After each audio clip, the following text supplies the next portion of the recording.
La historia de Anelis Omelet. Comenzó con extraños ruidos por la madrugada. Hablamos del año 1960, cuando en el convento Movimientos autónomos de los objetos. Arañazos en las ya no se manos. profesaba el culto que le diera vida.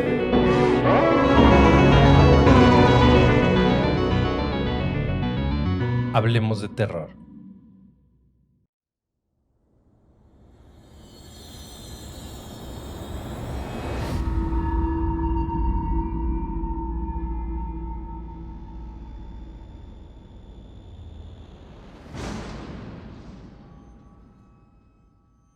Hola terroríficos, ¿cómo pasaron sus fiestas? Gracias por tomarse el tiempo en sus días de descanso para escucharnos. Hoy les quiero compartir la historia de un hacendado que se caracterizó por el maltrato que siempre tuvo con sus empleados. Espero que lo disfruten. Como siempre, les sugerimos usar audífonos para una mejor experiencia, apagar las luces, subirle al volumen y disfrutar.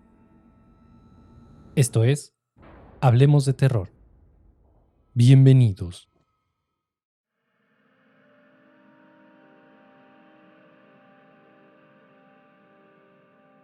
Don Ignacio Riva Palacio era un hombre adinerado. Desde su llegada a la colonia, había amasado una enorme fortuna gracias a las hectáreas llenas de sembradíos, que a su vez vendía a los mercados más importantes de la capital, gracias a que se encontraba tan cerca de la misma. Coyoacán apenas era un discreto pueblo en las afueras, pero lentamente se iba poblando por sus bellas construcciones, su amable clima y su cálida gente. La hacienda se encontraba a escasas cuadras del mercado, y a pesar de las recomendaciones de sus capataces, la había comprado sin hacer caso a las leyendas que la marcaban como una casa maldita. Contaba una vieja leyenda que precisamente de aquellas tierras saldría aquel que liberaría a los esclavos de la opresión. Don Ignacio, un hombre egoísta y tirano, la había comprado para demostrarle a los indios que sus leyendas y sus tradiciones no significaban nada y que él no le tenía miedo a ningún cuento de vieja chismosa. No pasó mucho tiempo para que la fortuna le sonriera a la familia Rivapalacio de lleno. Además de las tierras, sus negocios se expandían cada vez más y lentamente se alzaba como el gran señor de Coyoacán. En la ciudad no se conocían los oscuros parajes del hombre de la hacienda, pero en el pueblo era de todos sabido que aquel que entraba como jornalero estaba destinado a terminar sus días ahí, y en el caso de las mujeres, estaban completamente expuestas para ser tratadas como objeto de placer del infame personaje, y en caso de negarse a cooperar, serían expuestas en público y abandonadas a su suerte, como mujeres marcadas, como prostitutas. Las jornadas trabajando para don Ignacio eran interminables. Sesiones de sol a sol, trabajos forzados, pagas mínimas en las tiendas de raya y maltratos por doquier. Esa era la única constante en la hacienda. Sin embargo, al ser dueño prácticamente de todo el condado, no había más opción que trabajar con él o morir de hambre. La indignación crecía día a día y los rumores sobre lo que acontecía detrás de las paredes de la hacienda cada vez eran peores.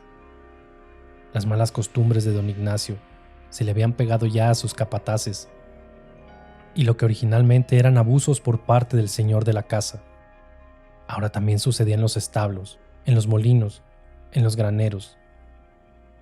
Era verdaderamente una hacienda maldita, de la cual quien entraba ya no podía escapar nunca más. Con el paso de los años, don Ignacio gozaba cada vez de mayor impunidad. El pueblo se había convertido en su patio personal y jugaba con los habitantes como si fueran sus muñecos. La única esperanza caía en esa vieja leyenda que vaticinaba que un día saldría de esa misma casa aquel que terminaría con todo el abuso y los liberaría de la opresión. Pero ese día parecía jamás llegar.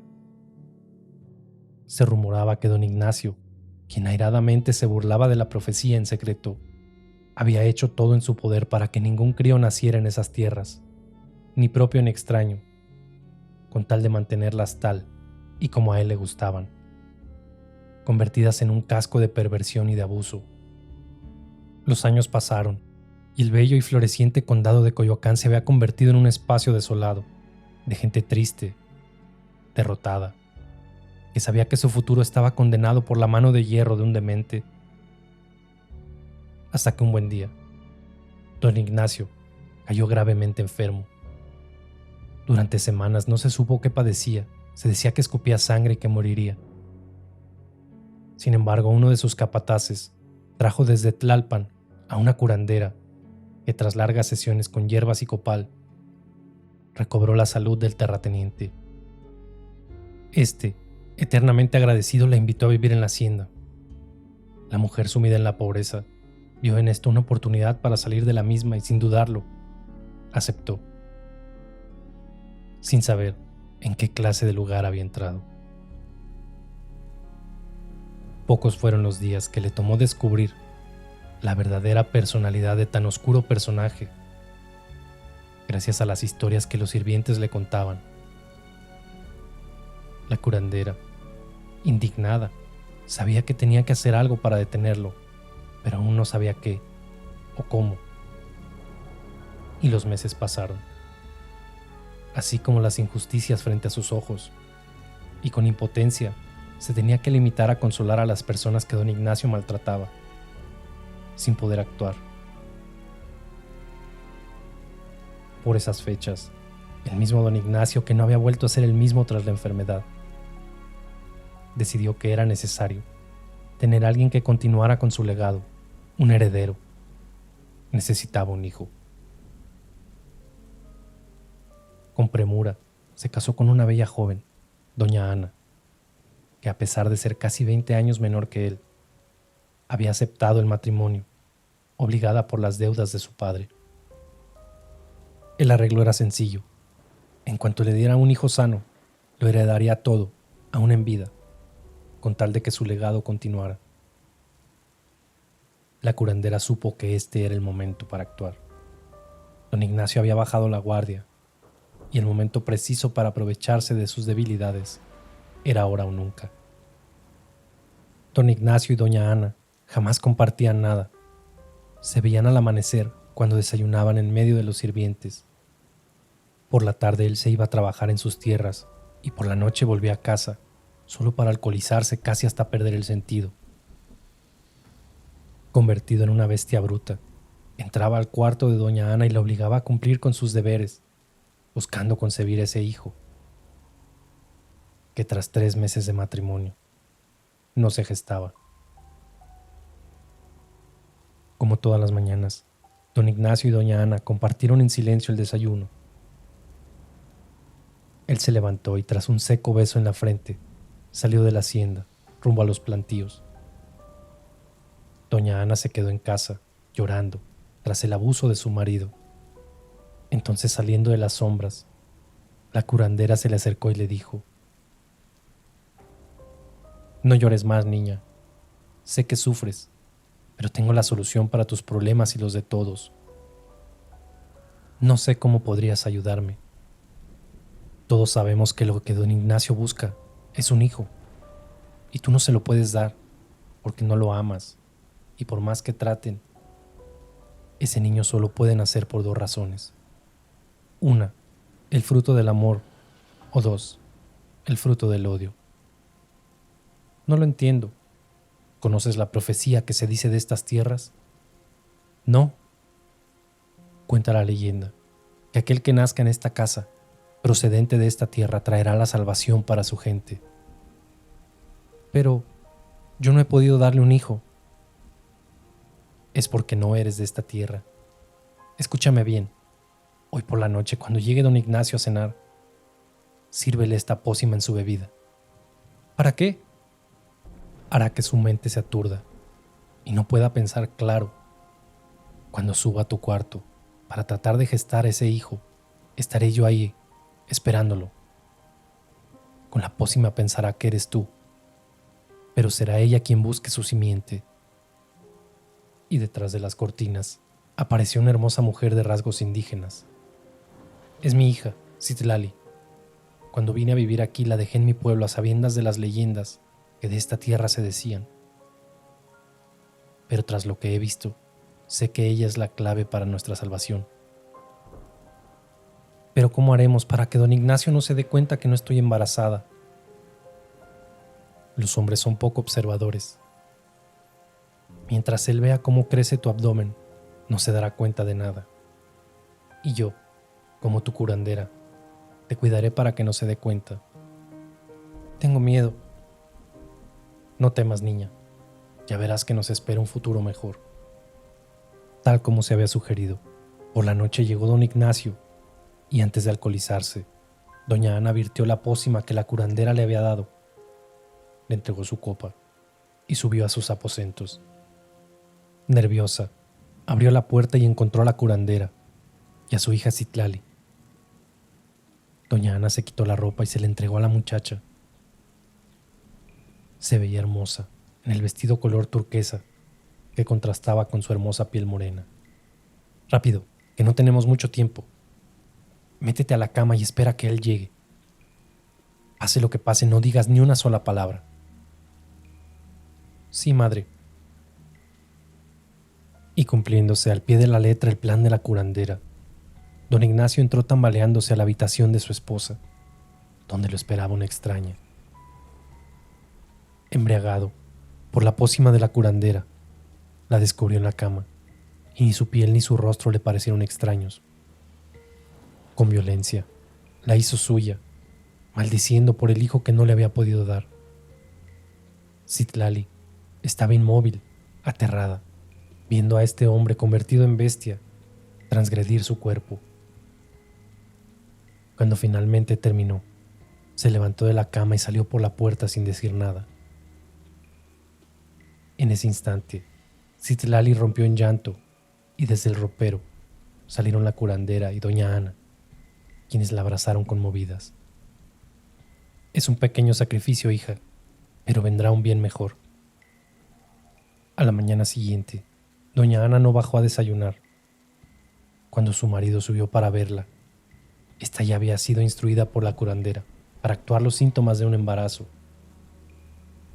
Don Ignacio, que desconocía cualquier cosa que se tratara de una mujer, llamó de inmediato a la curandera para que la revisara.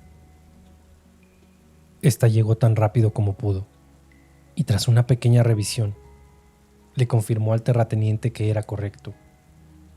Finalmente, había gestado un hijo. Lleno de emoción, ese mismo día hubo fiesta, la única desde entonces en la hacienda, para celebrar que el legado de don Ignacio Riva Palacio continuaría. Los meses pasaron y mientras doña Ana tenía que usar cojines y vestidos holgados, Citlali vivía encerrada en la casa de la curandera para guardar el secreto. La impaciencia de don Ignacio cada vez era mayor. Quería saber con precisión de qué manera nacería ese hijo. Doña Ana no podía darle una respuesta clara, pues era tan ignorante como él en el tema. Hasta que una noche, la curandera explicó que para que ese niño naciera con bien, necesitaría el auxilio de todas las mucamas de la casa y que ningún hombre podía estar presente. Esto no le pareció a don Ignacio, acostumbrado a estar presente en todos los eventos de sus tierras. Sin embargo, ante los conocimientos de la curandera, no tenía manera de refutar. Durante el último mes de gestación, el rumor de que doña Ana no estaba embarazada crecía entre los jornaleros. Rumor que había sido iniciado por la misma curandera, que en alguna ocasión había revelado que sería ella la que traería la libertad a toda la gente. Una terrible noche, en una borrachera entre los capataces y algunos jornaleros, uno de ellos cometió el error de comentar lo que sabía de la profecía. Esa misma mañana, el capataz corrió hasta don Ignacio y le comentó la información. Tras un terrible enojo, don Ignacio empezó a sospechar de su mujer. las cosas cada vez estaban más tensas. La curandera fingió una última revisión a doña Ana y confirmó que sería cuestión de días para el nacimiento del pequeño. Esa noche, en punto de las 12, Citlali entró en labor. Con cuidado la curandera tomó a Citlali y la llevó caminando hasta la casa. La curandera entró por la cocina, despertó a las mucamas que ya conocían el plano a la perfección. Subieron a Citlali por la escalera de atrás y entre los pasillos. La condujeron hasta el cuarto de doña Ana. Ahí la curandera la despertó y le dijo: «Doña Ana, el día llegó. Citlali está por dar a luz». Doña Ana se levantó de la cama para que acostaran a Citlali. Enormes y gruesas sábanas se colgaron desde los postes de la cama para cubrir a la usurpadora. Con cuidado, una mucama llegó hasta la puerta de don Ignacio y le gritó: «Señor, ya va a nacer su hijo». Don Ignacio se levantó de inmediato, corrió por el pasillo hasta llegar a la puerta de su esposa. Apenas pudo tocar la perilla para entrar al cuarto cuando la puerta se abrió de golpe. Era la curandera, cubierta en sudor y sangre, y con la mirada fuerte y penetrante le dijo: «Es fundamental que no entre. Si quiere romper la maldición que pesa sobre esta casa, usted no puede ver cómo nace esta criatura». «Pero es mi casa, y en mi casa se cumplen mis reglas». «Sus reglas no aplican contra lo que estamos lidiando. Si no se queda afuera, usted sufrirá las consecuencias». Así se sufrieron las siguientes 6 horas. Don Ignacio permaneció afuera del cuarto durante todo el proceso. Doña Ana, tomada de la mano de Citlali y la curandera, haciendo todo lo posible para que la criatura naciera. La gente de la hacienda se fue reuniendo en el patio de la misma, expectantes de que la profecía se cumpliera, a que el final de la era del monstruo terminara, en punto de las 6:06 de la mañana. Un último grito de dolor se escapó desde la cama, un grito infame, un grito de muerte, y luego un sepulcral silencio. Don Ignacio se estremeció tras el grito, pero aún más con el silencio, y entonces, expectante, miró la puerta, hasta que desde su interior un discreto llanto se escuchó. Con una sonrisa don Ignacio supo que su primogénito había nacido.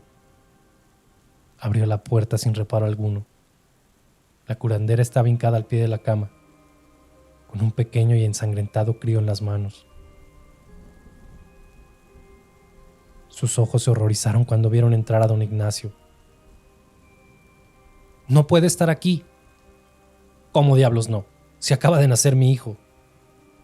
«No, espere, no puede verlo aún». Y entonces, cuando finalmente se encontró al lado de la curandera y las sábanas de la cama ya no le estorbaban,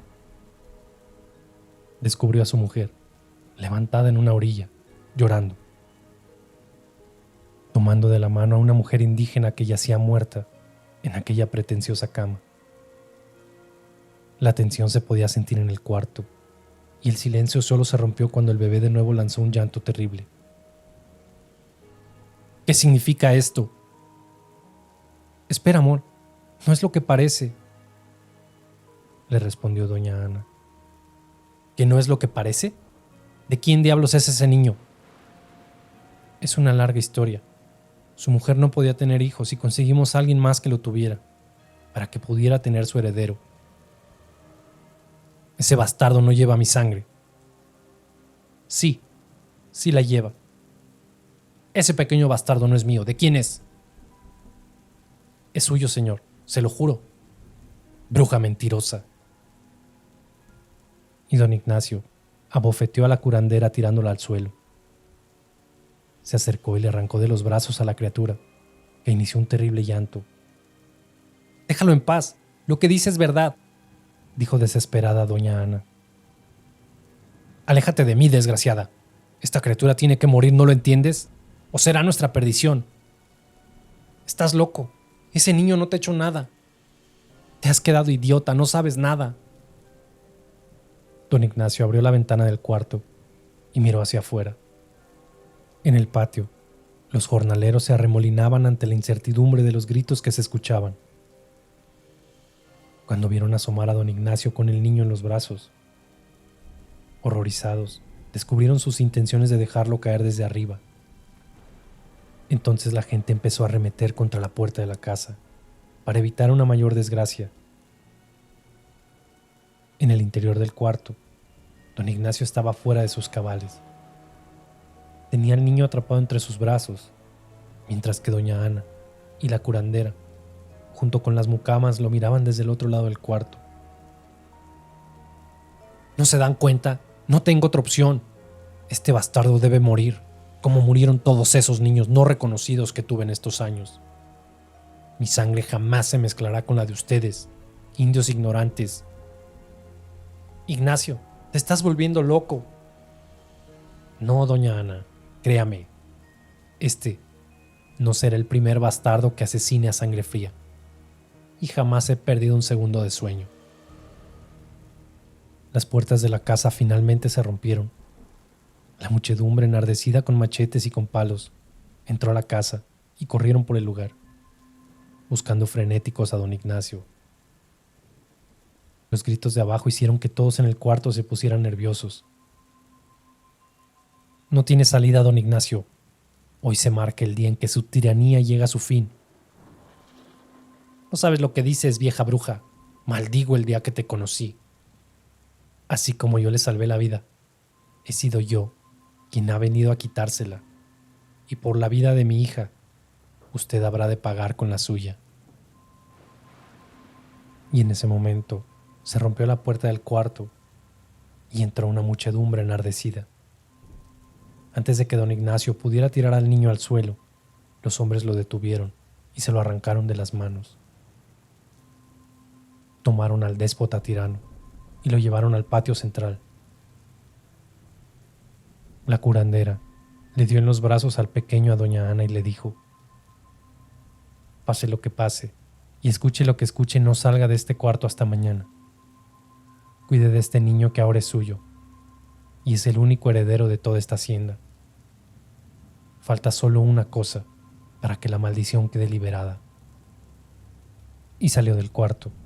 En el patio se preparaba ya una cruz en la cual, de cabeza, se había dispuesto a don Ignacio, y a quien se le habían hecho pequeñas incisiones en las arterias para que se desangrara, y con su sangre finalmente se limpiara la tierra.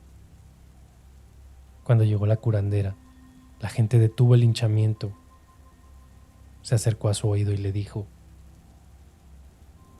cuando invitas a la muerte a vivir a tu casa, en algún momento tocará a tu puerta para cobrar el hospedaje.